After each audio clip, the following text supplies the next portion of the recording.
Hello anyone and everyone whoever's clicked on this video. Today we just landed in Liverpool. We've just been on the Mersey ferry there, which has brought us to the docks. Now today I'm going to see a museum called Western Approaches. It's basically a time capsule of a headquarters. It was pivotal in the Battle of the Atlantic, and it was basically designed to be a headquarters to plot certain strategic attacks, because during the Battle of the Atlantic there was a load of German U-boats who were trying to sip passenger convoy ships to supplies the Allied forces, as well as sinking military ships as well. So I'm going to shoot up there, go have a little wander about, give my point of view. But obviously this is the first video on the channel, and the whole reason around creating this channel is I watch a lot of YouTubers going around to these sorts of attractions, and I thought, why not have a little go myself? If you like the video, all the same palaver, like and subscribe and all the good stuff. But yeah, if you've got any recommendations in the future about different attractions to go to, I kind of just want to document them for my own purpose, as well as nostalgia reasons. You know, sometimes a lot of these attractions are shutting down. There's a couple of theme parks shutting down. That's a good way to preserve them as a video format. So yeah, please join me. So here we are. It's on Romford Street. Now at one point in time you would have had to sign this Official Secrets Act to enter this building, but now it's open to the public as an attraction. Normally it was down as being quite hard to locate, but it's just off the main street opposite the car park. But we'll have a little look and we'll get inside.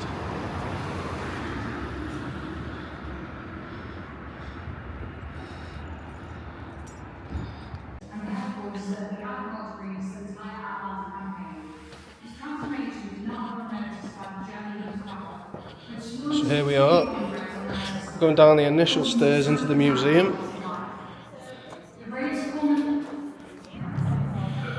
So the lady on the front desk has actually given me this permit, which you needed this permit to enter the headquarters at the time, and there's some stamps and stuff you can go around and locate. British survival. Over 2,200 British and Allied merchant ships fell victim to U-boats in the Atlantic alone, and thousands of German sailors perished in their efforts to cripple the British war effort. In the words of Winston Churchill, "The only thing that ever really frightened me during the war was the U-boat peril." Liverpool's pivotal role in the Battle of the Atlantic and its unwavering resilience in the face of adversity helped turn the tide in a war that would shape the course of history. The city's contribution to the war effort, both as a vital port and symbol of resilience, is a testament to the indomitable spirit of a nation determined to prevail against all odds. Liverpool's strategic location allowed it to become the beacon of hope for a besieged nation. There we go. Just coming into the first room. It's like a church hall advertisement. There's a national need for rose hips.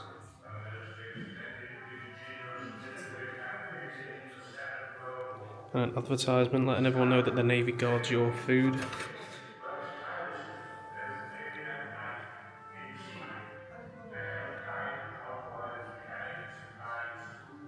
It's all down to saving the country and the food supply. I remember this one. Look out in the blackout. A lot of the vehicles had like domes over the lights. So this is letting you know before you cross the road, make sure there's not a vehicle in sight. Recruitment drive for the air raid wardens as well. A responsible job for responsible men.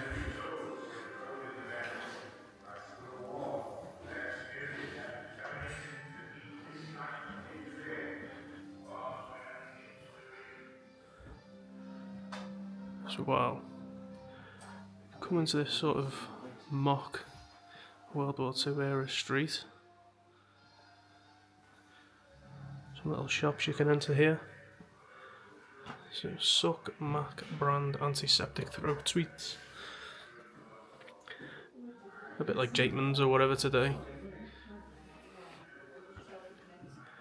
Some magazines that you can purchase. A little bit of light reading while the bombs are dropping.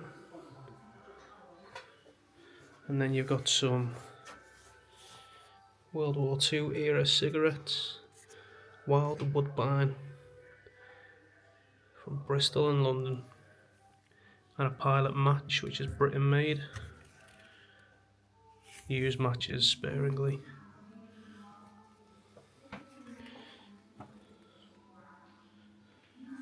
Got some sweet bags here. 3p for a large bag of sweets.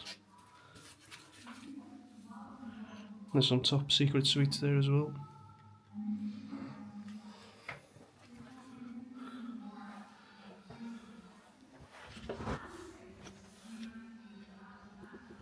There's an advertisement to join the local fire service.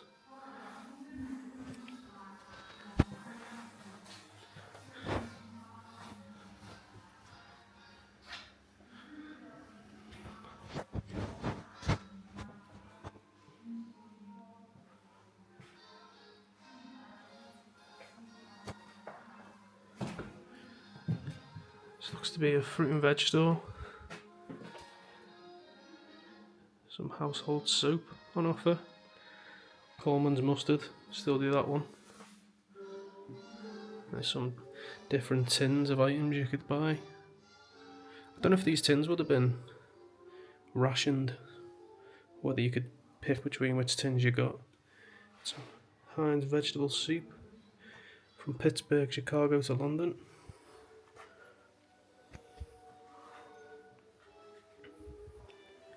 Strawberry jam, tins of tea. I don't know what point tea became bagged. Sunlight soap. Some different newspapers here for you to pick for the day. Britain's air raids have all hit the north. Biggest air raids of all hit the north. Now, during the Second World War, Liverpool was a massive hub in supplying convoys. So they'd stop over, any repairs and any supplies would be brought here. This is some rationed items on the side. So you've got your stock cubes, oats, some salt, dried fruit and lard, and oatmeal. £2 per pound.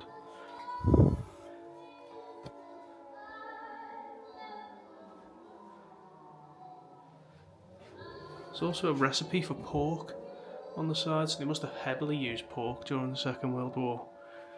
And there's some recipes just to keep it fresh, to save you eating the same meal constantly. Although you would have had only so many different ingredients to kind of choose from. A massive push on not wasting anything as well, so protect your food from mice or anything like that. So that loaf of bread could do you for a bit of a meal or the family. Potato Pete is asking you to put them in your soup. And Dr. Carrot is the children's best friend for vitamin A.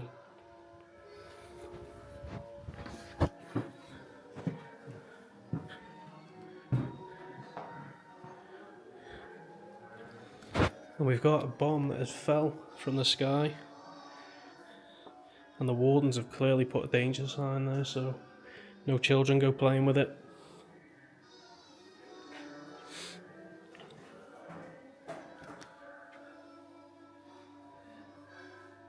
Always carry a gas mask.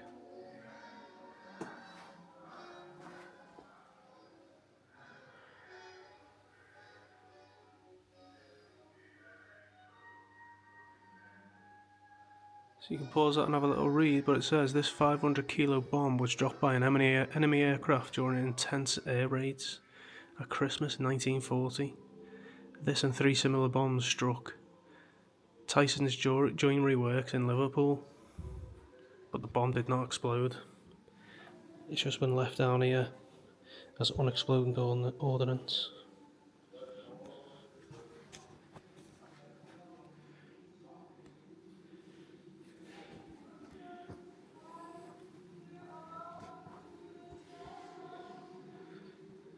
There's a sailor and the love of his life. There's no ice cream at the minute.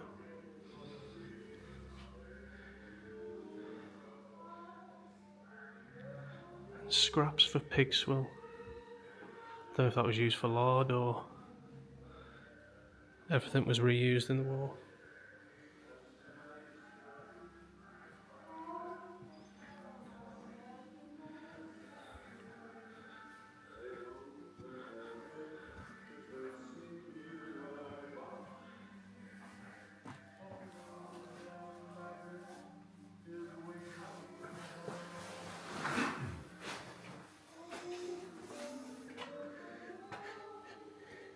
If you pay over the ceiling, there's a black market for meat.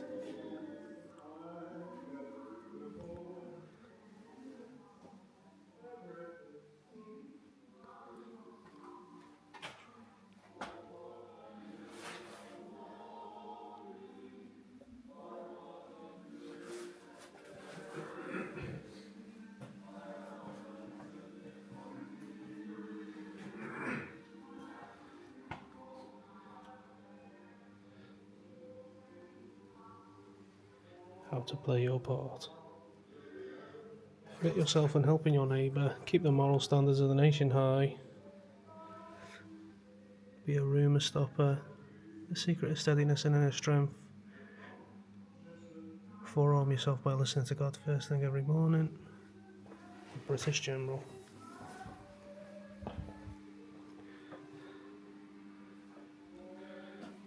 So we kind of got into a enrolment centre. It must have been a recruiting drive advert. So enlist today. So upon declaring war with Germany in September 1939, the National Service Act was announced. This act made it compulsory for men between ages 18 and 41 who lived in the UK to join the armed forces. And in December 1941, Parliament passed the second National Service Act. It widened the scope of conscription still further by making unmarried women and all childless widows between the ages of 20 and 30 liable to call up.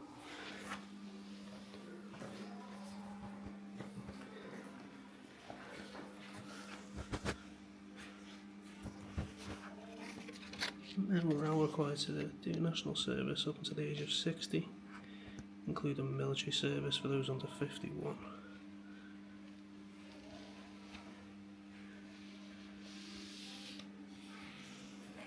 So in this first street is where we got our first stamp. Place the stamp in.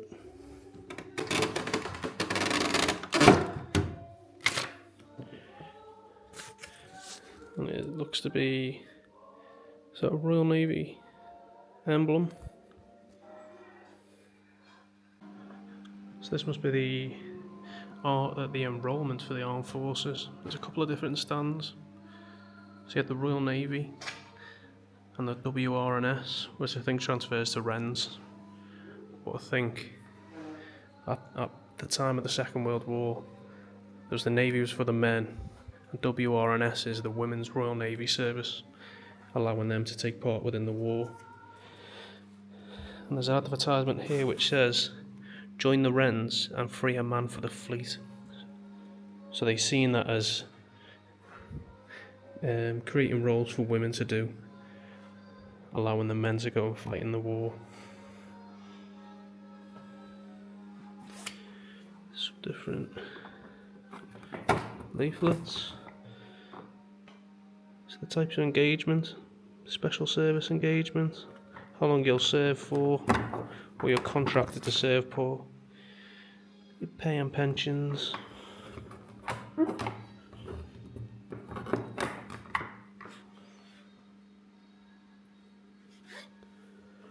your weekly pay,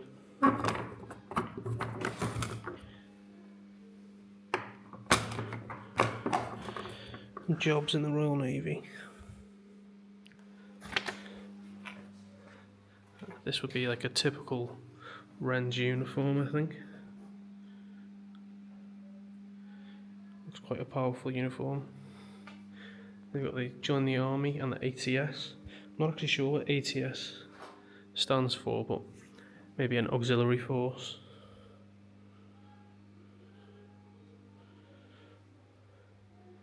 And there's a Royal Marines uniform.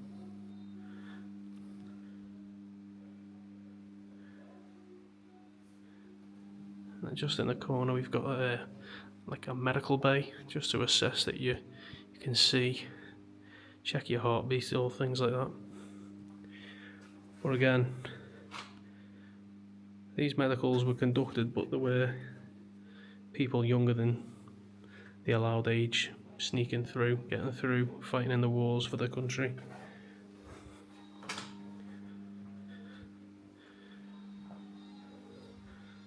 And then there's the same recruitment bay for the RAF and the WAAF, which again, I could imagine is sort of a women's attachment to join the Air Force.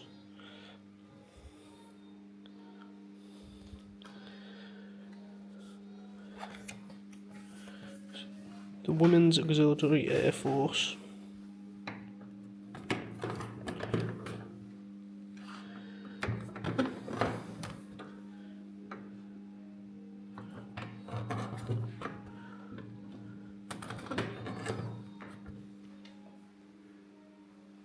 Got a uniform here.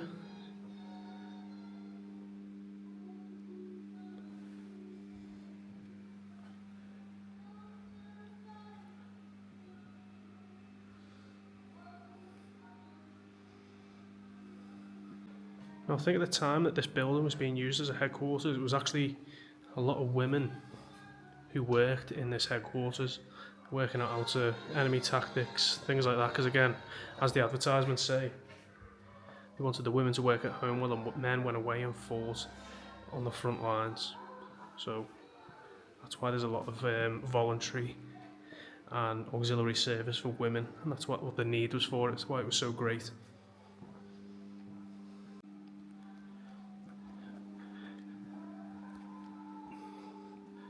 There's a decontamination room.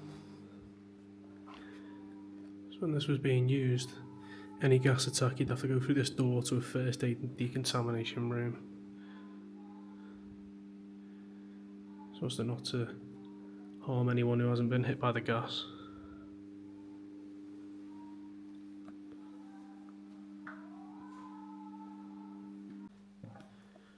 So this is the Naval Teleprinter Station. So this is Western Approaches Command Room B11. And it looks like we've got our second stamp. Let's get our stamp booklet out. Okay. Let's put it in there. Give it a stamp down. Let's see what we've got. There you see that.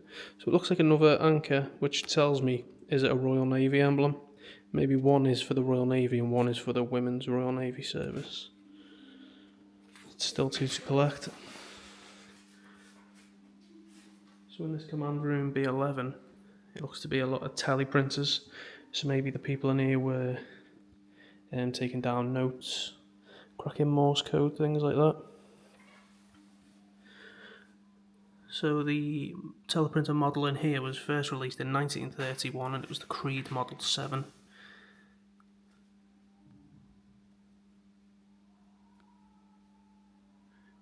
It was famously and importantly used at Bletchley Park as part of the code breaking and code sending activities.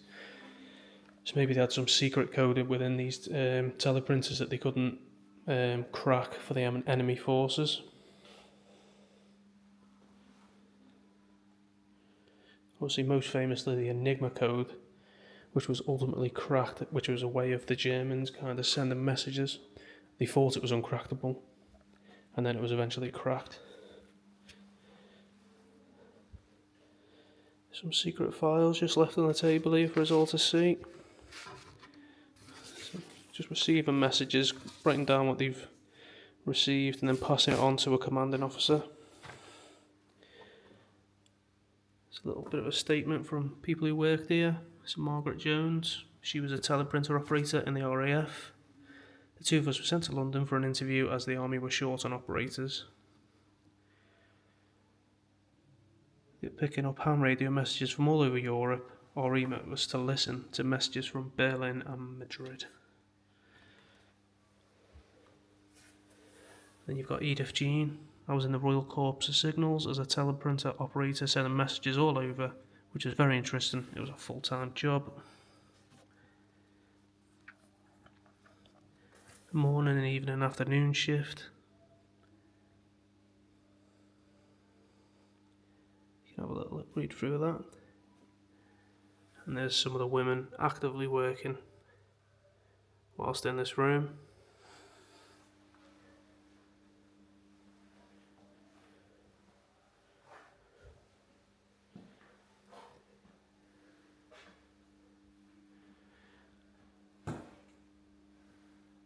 I think these are some of the different Morse code things coming through. This is how they receive the message in dots and dashes.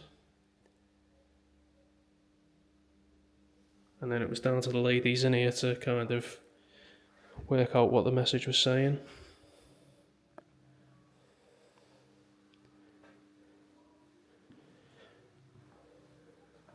And again, you are now in B11, the teleprinter room. The room was originally the RAF wireless telegraphy room. Over 30 million messages passed through this building during the course of the war.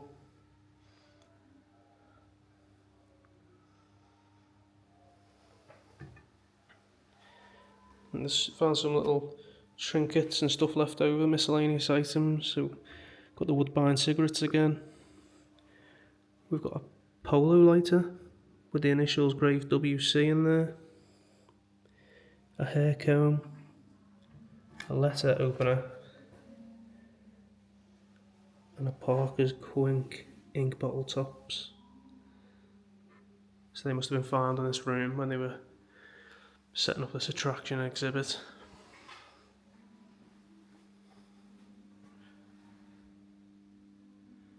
B11 teleprinter room.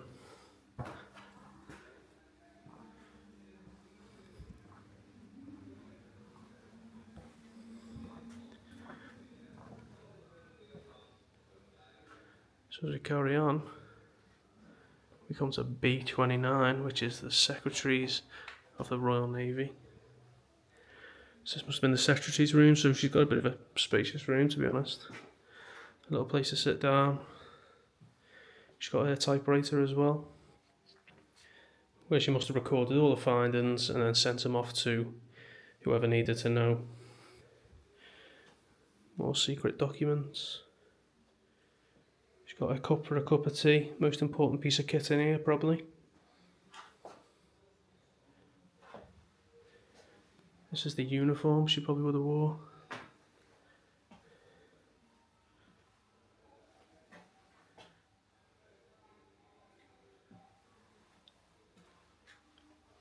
There's a picture here of Elizabeth Copley. I wonder if she was a secretary with the Royal Navy.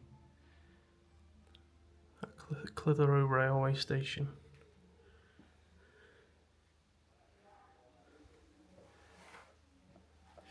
Join the Wrens and free a man for the fleet. So that was obviously their slogan there.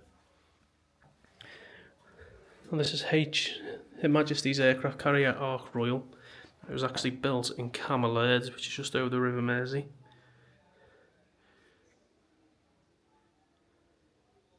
It was built in 1938.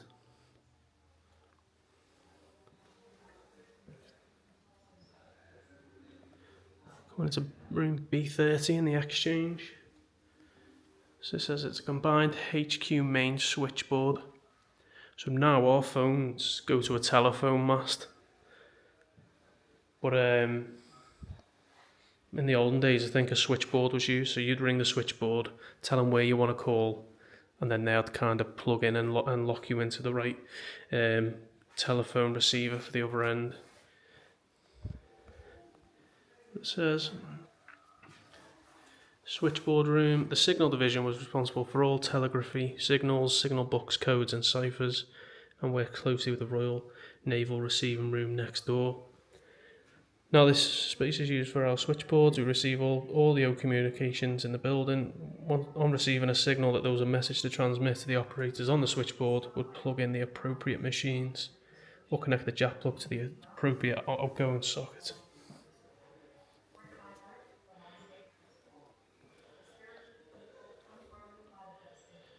So you could be in one room, and then if you're trying to get to another room, they'll plug your sockets in and then you get through to that room.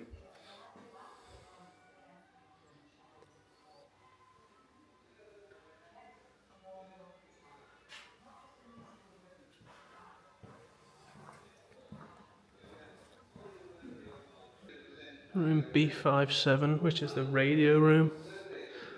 This was the code room, it says here.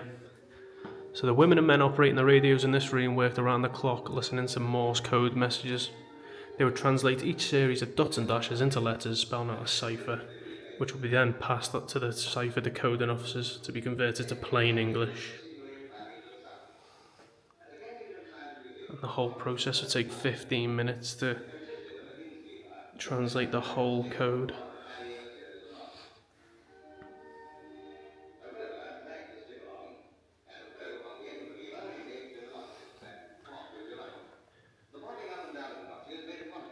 This machine reminds me of Back to the Future, where Marty McFly's at the beginning, where he's messing with a load of buttons and dials, which ultimately turn out to be a speaker, which he ramps up before strumming on his guitar, ultimately sending him flying across the room. Then in 1837 came a big sensation. The Great Western Railway had installed a miracle machine. Actually, a Bit of information there. for signaling letters by magnetic needles on time. We've got a live photo of people actually working in this room. So that is next door in the switchboard room. They've passed the messages through to this room, and then you pass the messages on, crack the Morse code. And there's even some examples of the Morse code up here. A, B, C, D.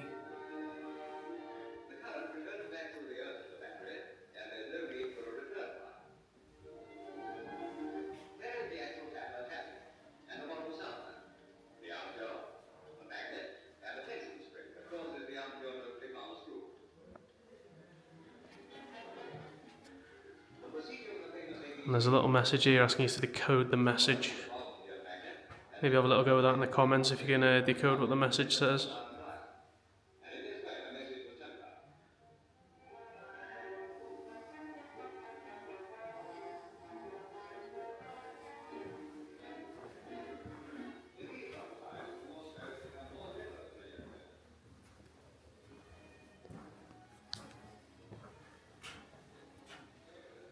Now we're going to the entrance of the operation room. Got a gas door. In the event of a gas attack, staff would undo the ties and roll down the gas-proof curtain to seal off the building. So they're trying to section off any bits of gas attack because you don't want the whole building getting attacked. There's a power corridor. The equipment here supplied power to the building. You have to be able to withstand any bombing attacks outside.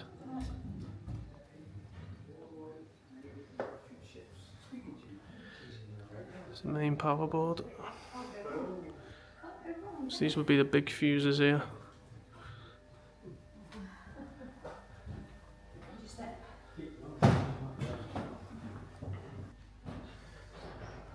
And this is room B75, which was for the Chief of Staff. So this room is the Chief of Staff's office. So his private quarters. So Western Approaches Command was staffed largely by the women of the Women's Royal Navy Service and Women's Auxiliary Air Force. Their jobs included plotting in the main operations room, decoding incoming signals, acting as a radio and teleprinter operators, and even training naval officers in anti-submarine warfare. The Chief of Staff position was held by the following men: Frederick Newton Atwood, J.M. Mansfield, Alfred Spaulding Russell, I.A.P. McIntyre, All staff were sworn in under the Official Secrets Act. Many who affirm the Act's requirements have yet to disclose their wartime activities. We are continually discovering new names and roles of people who worked here during the war. So people are still adhering to that Official Secrets Act to this day.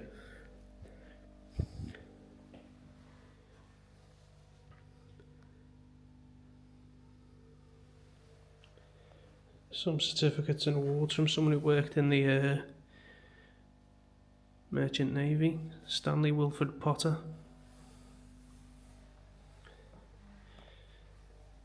This is where the Chief of Staff's got his desk, all his information that he needs for the day, how to plan and prepare.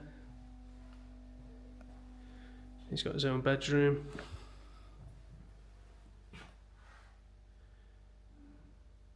Humble bed and sink and a chair to think and relax after the day.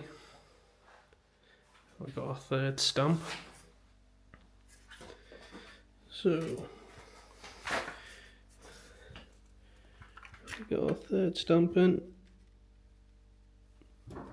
Push it down. And that is the RAF emblem.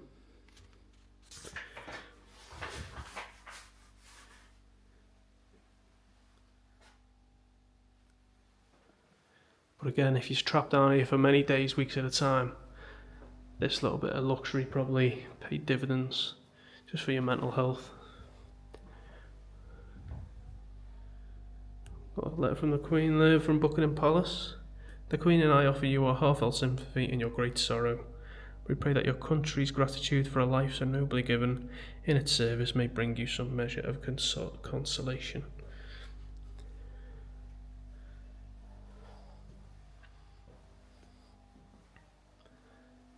Here we've got a map of Liverpool Bay.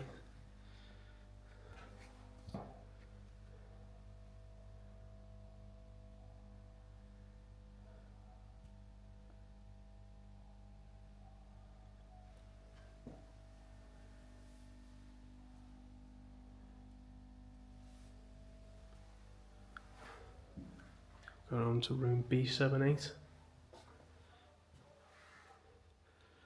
This is a memorial for the Battle of the Atlantic, in memory of all those who gave their lives in the combined headquarters of Liverpool. I don't know if this is people who lost their lives in here or just during the whole battle itself. But people must come every year and pay their respects on Remembrance Sunday. Let's have a look.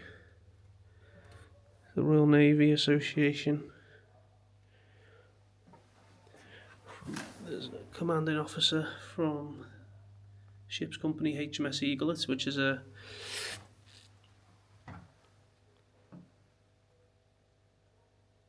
reservist location down the road.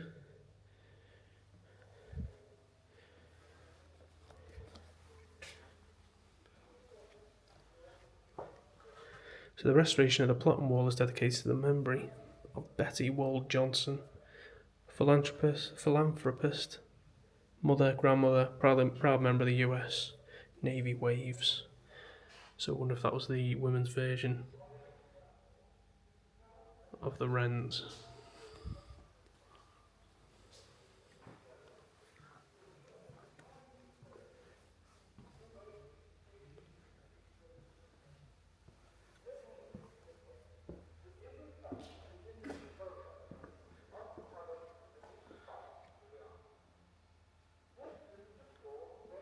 So the operations room.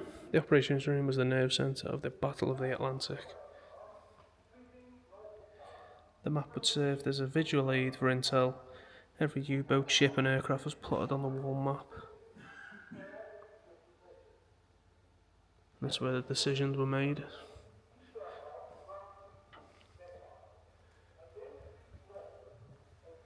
So we've obviously got a map of the Atlantic. It's got the United Kingdom.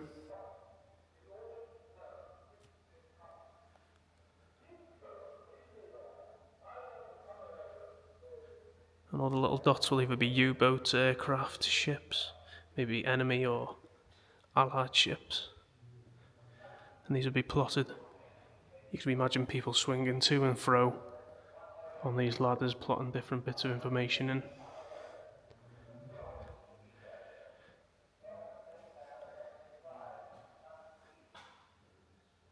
Got signs for weather reports, convoy escorts, attached operational aircraft. Maybe this was Allied aircraft that you need to know about, where they are, where they've been seen.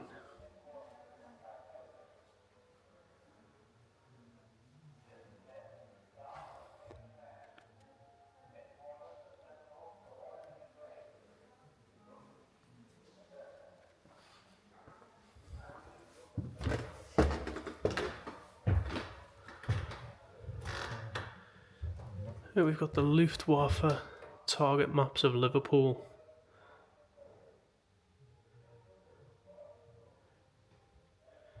So these are different maps. So these are German maps of the Wirral and Liverpool. This is the Wirral side of things. So you got Birkenhead, which would have been a target. Down over here is Cameleerds, where they repaired and built ships. That was been a massive target back then.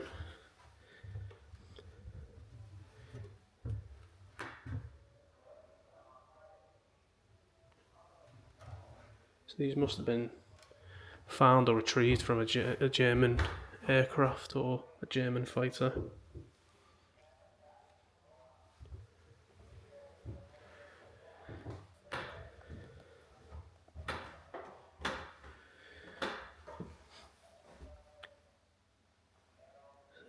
This is an image of a Wellington 2-engine bomber. So again, people would have had to become familiar with different aircraft, how to locate it and how to not mix it up with Allied aircraft. But you can imagine the women out there plotting and tracking, and in this room was sort of a bit of a cabin for the officers. So these people over here would have been overseeing the whole operation. So any important information would have came into here. So it was the Royal Air Force's responsibility to fly patrols over the North Atlantic to locate and pinpoint enemy vessels in order to protect ships. And the information was relayed to the radio room and plotted on the maps. And again, one of the biggest threats was the U-boats, which were the Germans' kind of miniature submarines, and they had this wolf pack kind of tactic where they'd hunt in packs and blow up convoy ships, supply ships, or even Allied force ships.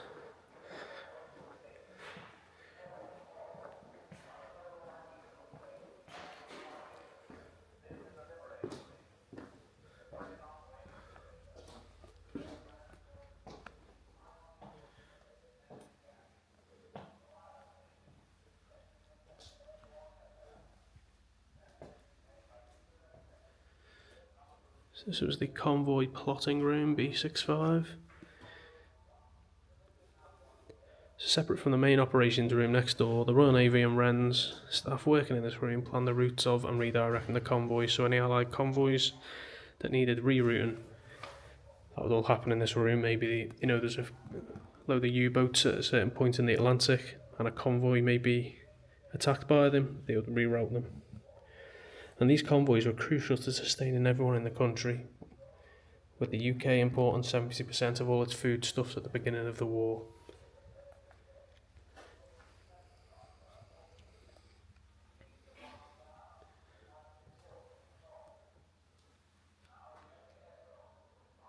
So this is highlighting some of the Arctic convoys as well.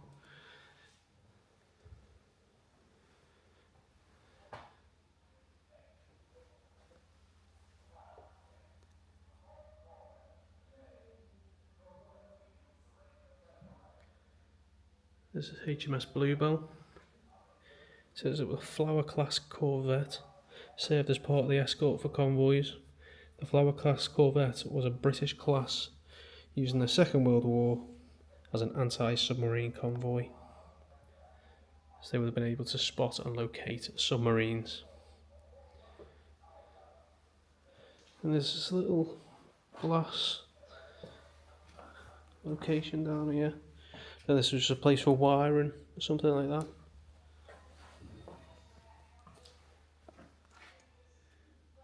And there's some of the crew on the outside of the ship, which that doesn't look like the best of jobs there. The ship is literally covered in ice. And why were the Arctic convoys needed? Hitler launched his invasion of the Soviet Union, and the only way to deliver supplies was through the Arctic.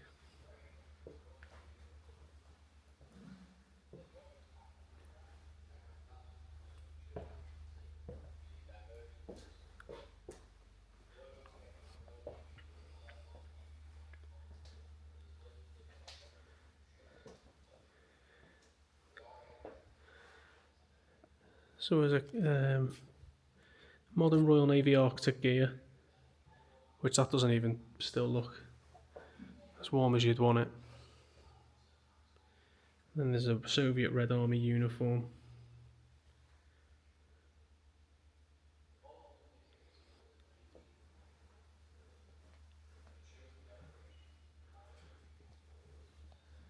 You got some stuff you can try on there.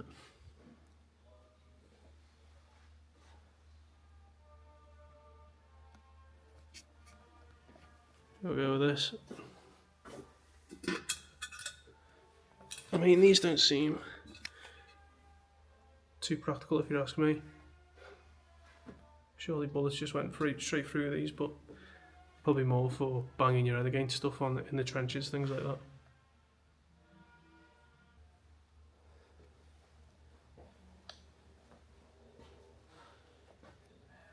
So these are some of the remembrance medals.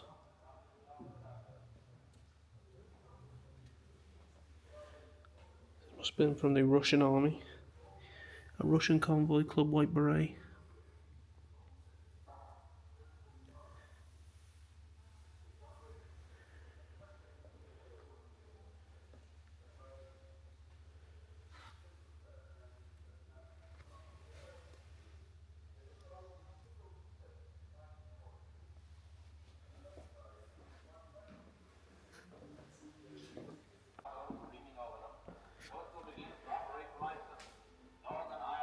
We've got a bust here, I think, of Captain Johnny Walker. 9th of July 1944. At least we forget. Patricia Elizabeth.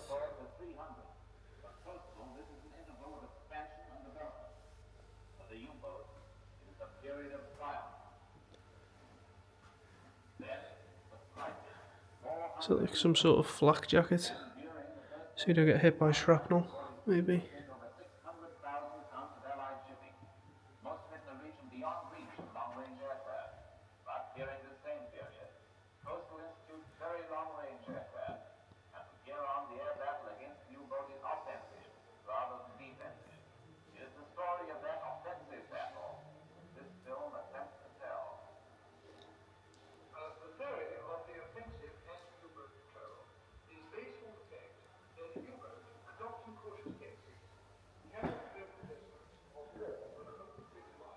Then we go into the second cabin room. So this was the Royal Navy cabin. So they obviously they were separate, so they probably didn't mix up information that they were receiving. So this room was all vessels and ships, and next door was all aircraft.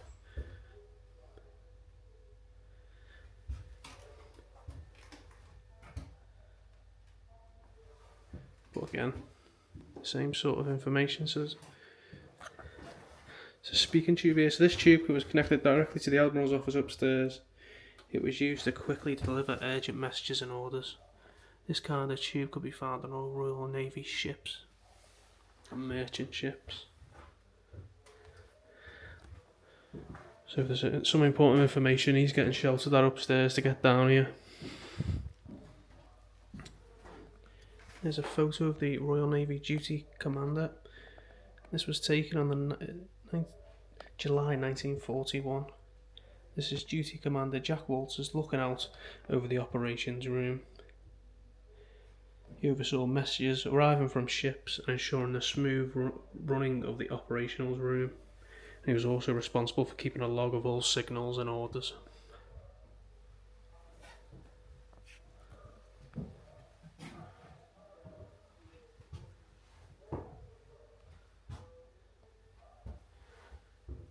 There's some more uniform.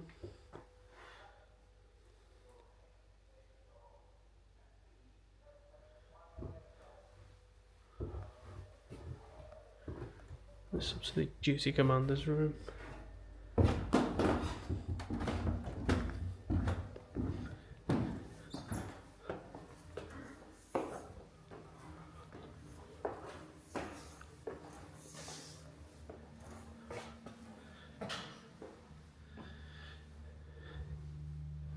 Now this would have been the wartime entrance.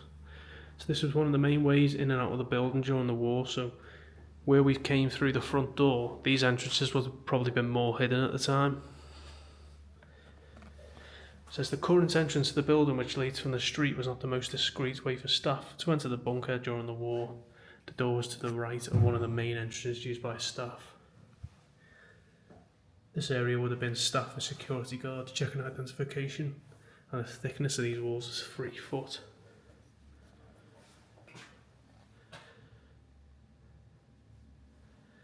So that must go out onto the side street there.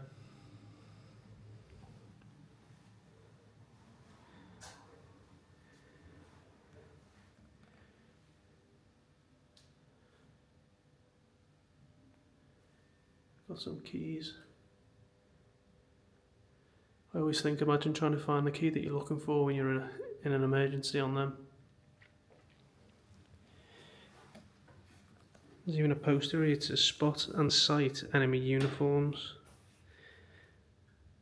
This is a German paratrooper and a German soldier. But I think if they were trying to enter this building, they wouldn't be so blasé about it.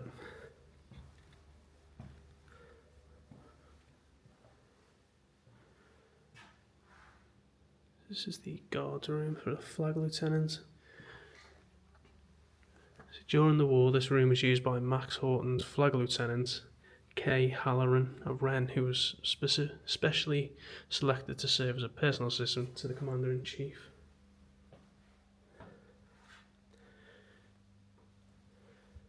So she's got her own room. Oh, we've got our last stamp.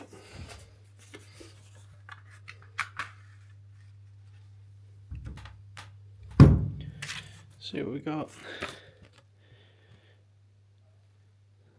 It's the Women Auxiliary Air Force. So which one's which? So bottom right is the Wrens, left is the Royal Navy, left is the Men's Air Force, and right is the Women's Auxiliary Air Force. She's got her own room, sink, but again, these little extras at the end of the day provide a bit of comfort.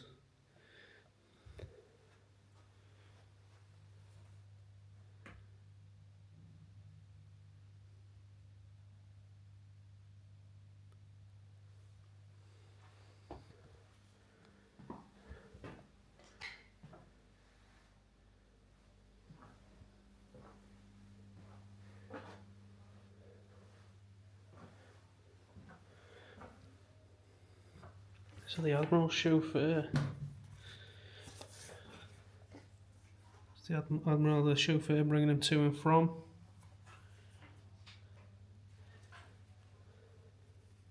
He also had a fire precautions guide. So in the event of a fire, what are we going to do?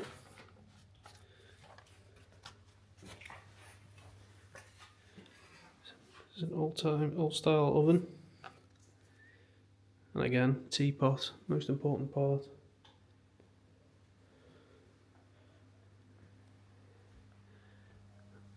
A This is another poster about speaking about secrets, etc. When you're at the bar, any secrets, any bit of information about the war, who's listening? So L28, which is the Commander-in-Chief's room. So again, he had his own quarters, his own bed and telephone. I wonder if we can spot the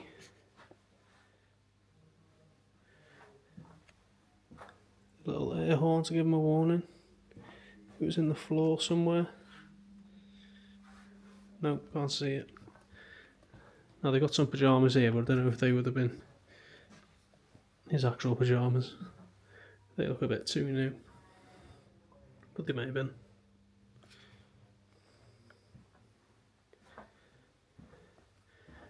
And again, he's got his desk here. With the ability to overlook all the operations that are going on.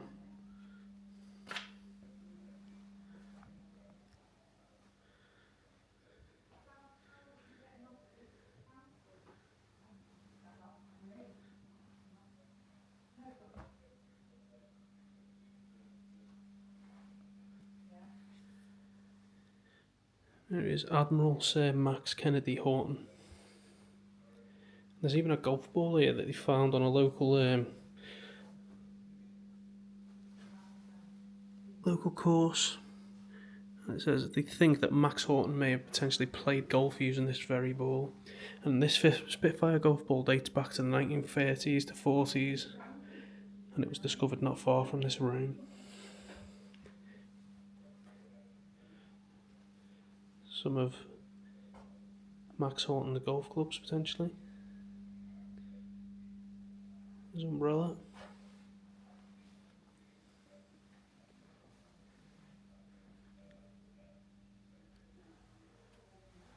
It says we are now in L29, the Commander-in-Chief's office.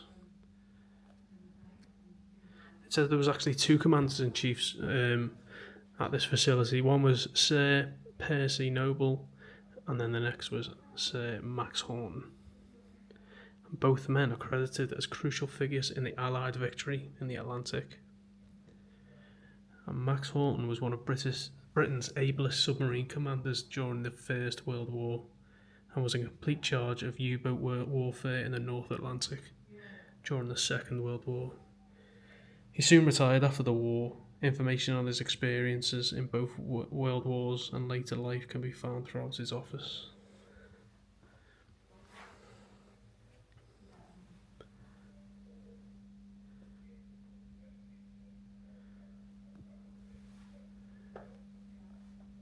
These are some of the articles if you want to pause that.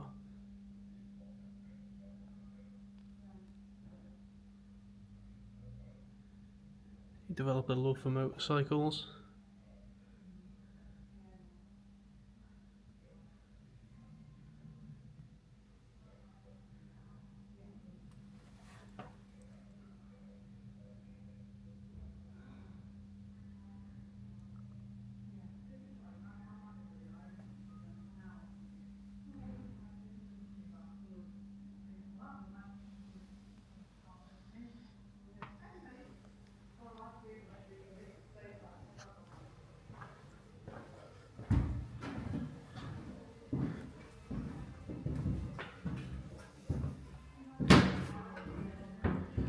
Churchill's projector.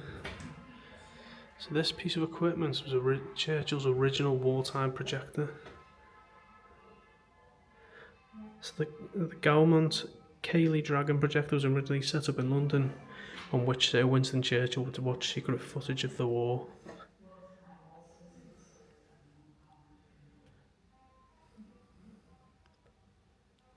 Throw that there if you want to pause it.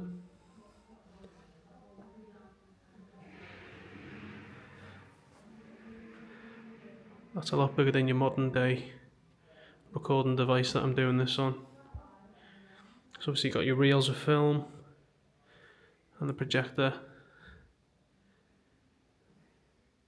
As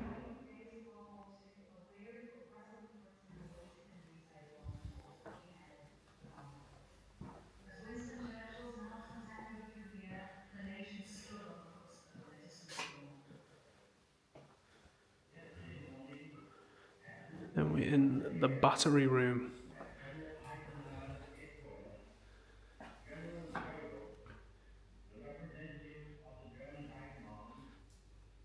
So batteries were stored as a source of backup power to allow the uninterrupted sending and receiving of messages. It's just a bit of a fail-safe if all the power went out.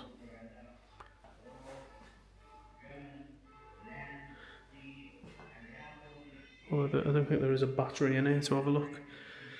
Probably not the modern day batteries that you're thinking of. I can imagine there being massive battery units storing power.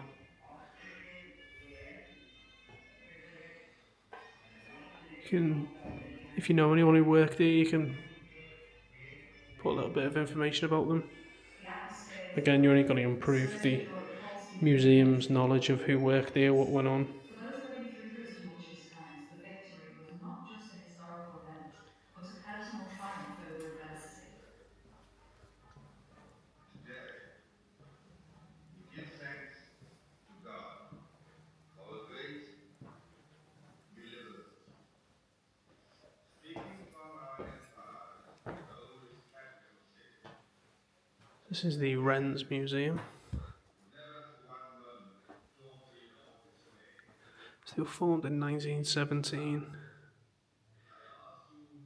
then disbanded, and then it was ultimately reformed during the Second World War. And at its peak, it was 74,000 women.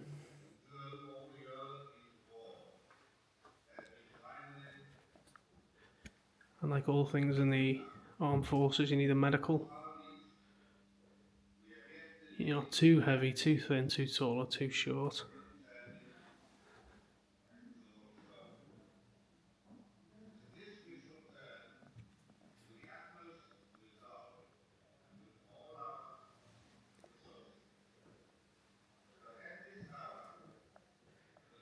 This is the modern day Royal Navy uniform, and on the left is what the Wrens would have been using, mid 1953.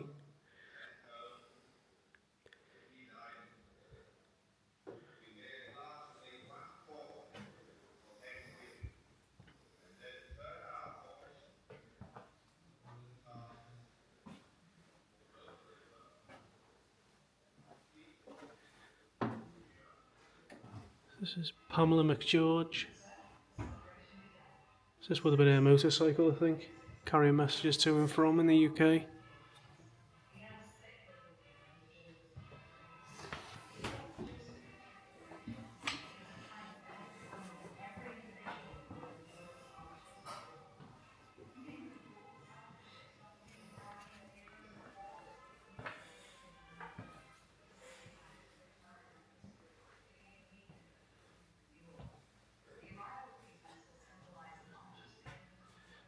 Some information about the different women who potentially worked here.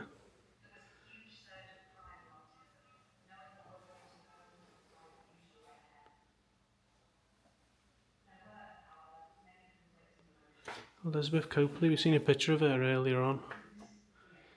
She attended a local grammar school and obtained a certificate at the age of 16. She started work as a pay clerk at an accounting firm in London and stayed there until she joined the Wrens as a signal officer. And this is Elizabeth as she was older. Wow.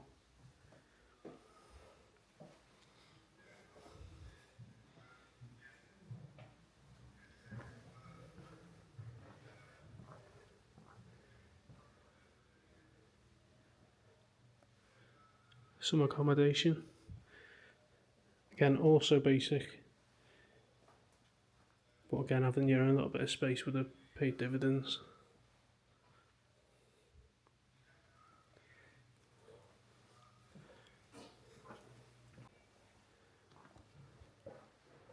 This seems to be sort of washroom they would have used. Again, close quarters. Some shower blocks. And a Western Approaches mystery.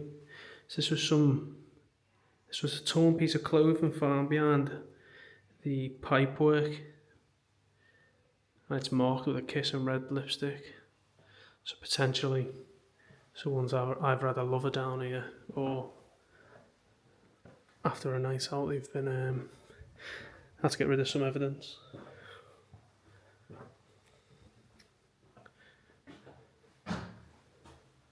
Another toilet block. And some information about wrens and motherhood.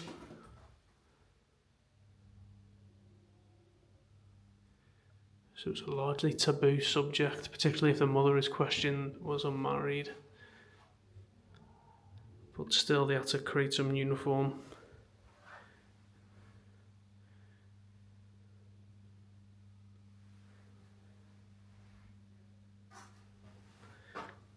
Look at that if you want to pause it.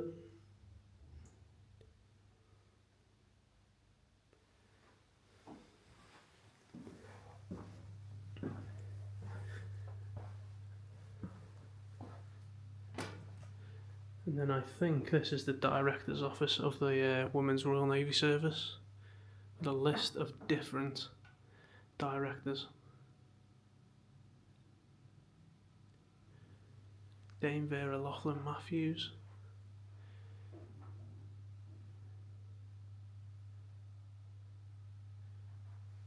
She took up the post of the Wren's director in 1939, remaining in her post from the beginning of the Second World War to the very end of the conflict.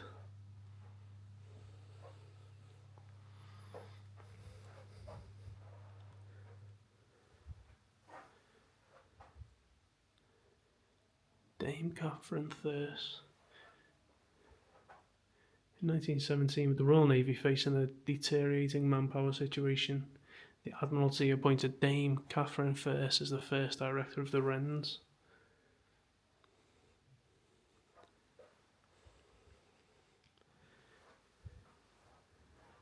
And there's a plaque on her house in Bristol.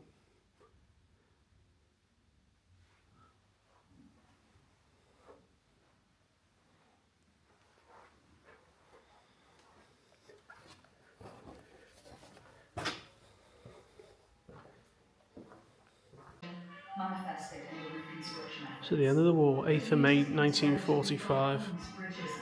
Winston Churchill made an announcement on the radio that the war in Europe had come to an end following Germany's surrender. Yet, the war had left its mark, not just in physical ruins, but the fabric of daily life. On the 15th of August, Japan surrendered unconditionally, and that marked the end of the Second World War. And the last room,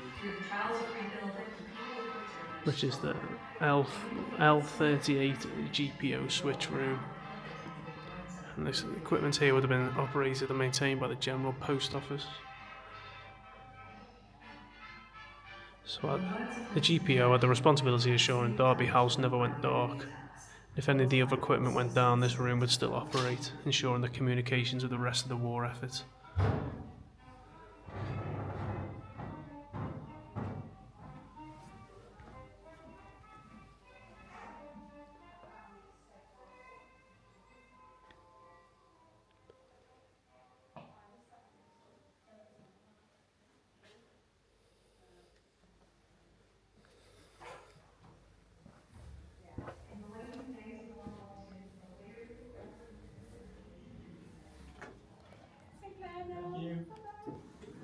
Found my way out.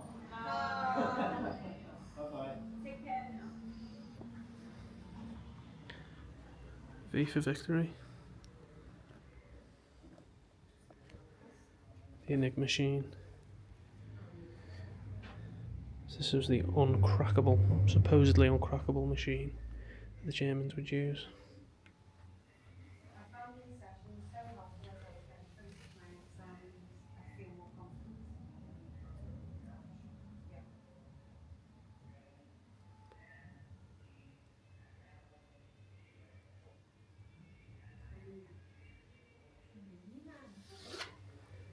Yeah.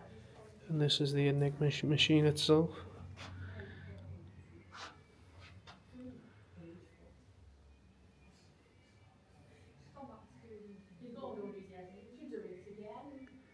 I can do better this time. And Winston Churchill admitted that the only thing that frightened them during the war was the U-boats, which why it became a massive concern. and important that something was done about them.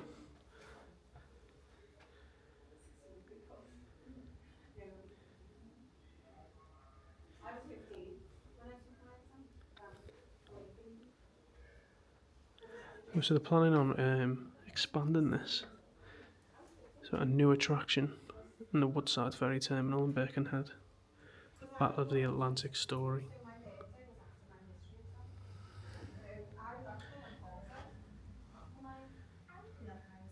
Which we will go and visit once it's open and available.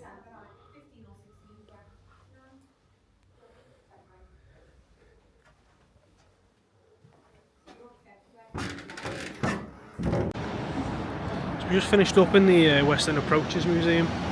It's a good museum, but I've walked actually a couple of minutes down the road. And there's a Martin's Bank here that was actually used in the Second World War in Operation Fish.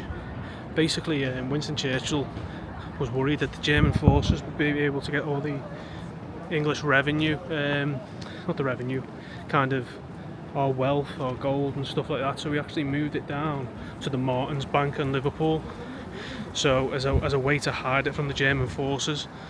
Now, online it said it was actually transferred up in 3 armoured trains with obviously armoured guards and things like that. Now the building itself isn't operating as a bank anymore, but there's little bits of signage and stuff around the building as a nod to the crucial element of holding the gold in the World War.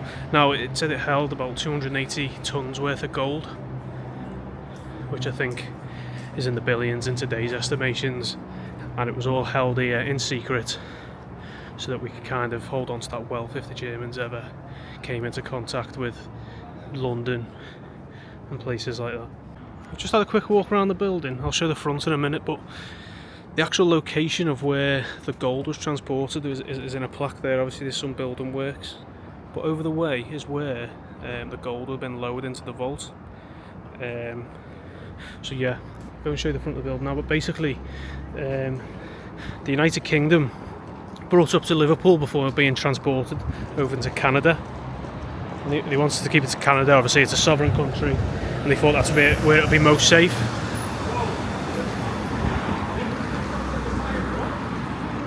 Just cross this road. So this is the front of the Martin's Bank building, which was the Martin's Bank building. It is no longer. Now again, this was during Operation Fish in World War II.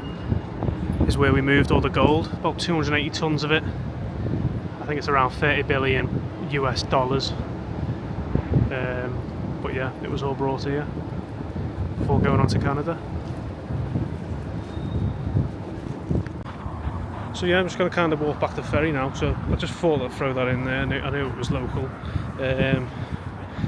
Tying in with the World War II theme of the Western Approaches, basically. So that's basically it for today's video. I tried to incorporate some bits of knowledge, things like that. Hopefully it's shown you a good representation of the museum, and that little bit of an extra going to the Martin's Bank building there. But yeah, if you made it this long in the video, you know, like, subscribe if you want, comment down below if you've been to that museum before, or even if you want me to go and see somewhere that you may have been to in the past that you can't get back to, especially in the north of England. I don't mind travelling, things like that, and so where you may like to see again if you're from abroad. It's a total different ball game doing that in person than watching people do it. There was a few times in there where people were walking past and it was a bit, not nerve-wracking, but it was like, you know, do these people want me speaking into this camera whilst they're trying to look around the attraction as well? But that's something that will come in time. But for now, again, leave a comment if you enjoyed it, and anything you think I could do better. I've got some attractions that I want to go to in mind, but if there's anywhere you want me to go, let me know. But yeah, that's the first attraction in the archives. Thanks for watching.